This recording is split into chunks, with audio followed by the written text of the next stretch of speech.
Hello मित्र आणि मैत्रिणींनो, कशा आहात तुम्ही? माझ्या या कथासागर या यूट्यूब चॅनलवर तुमचे मनापासून स्वागत आहे. आज आपण अशाच एका सत्यघटनेवर आधारित एका अशा महिलेची कहाणी ऐकणार आहोत. तिच्या नवऱ्याचे दुसऱ्या महिलेवर प्रेम असल्यामुळे तिने स्वतःला कसे उभे केले.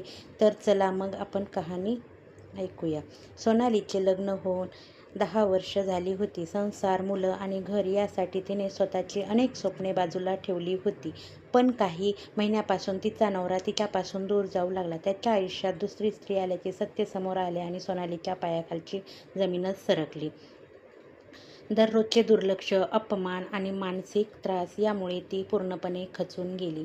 तिच्यावर जीवापाड प्रेम करणारा, तिची काळजी घेणारा आणि तिला थोडे खरचटले तरी त्याला दुःख होणारा तिचा नवरा कुठल्यातरी दुसऱ्या जगात हरवला आहे हा विचार तिला अस्वस्थ करत होता.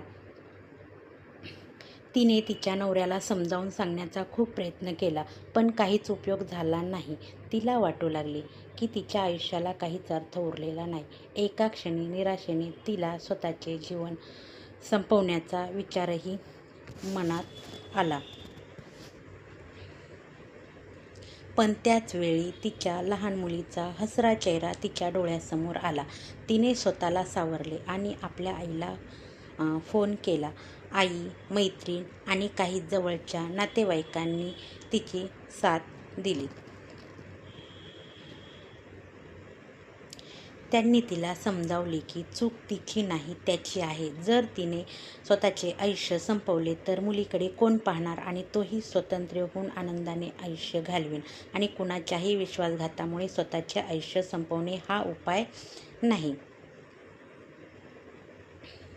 सोनालीने तिच्या नवऱ्याला धडा शिकवण्यासाठी कायदेशीर सल्ला घेतला. स्वतःच्या पायावर उभे राहण्यासाठी छोटासा व्यवसाय सुरू केला आणि समुपदेशनाची मदतही घेतली. हळूहळू तिचा आत्मविश्वास परत आला. दुःख संपले नव्हते, पण ती त्याला सामोरे जाण्याइतकी मजबूत झाली होती. काही वर्षांनी ती इतर महिलांसाठी प्रेरणादायी ठरली. ती नेहमी म्हणायची, कुणीतरी आपल्याला सोडून जाऊ शकतो, पण आपण स्वतःला कधीच सोडू नये. तर ही कहाणी तुम्हाला कशी वाटली हे कमेंटमध्ये नक्की कळवा आणि अशा नवनवीन आगळ्यावेगळ्या कहाण्यांसाठी आपल्या चॅनलला सबस्क्राईब करा. आनंदी राहा आणि सुरक्षित राहा.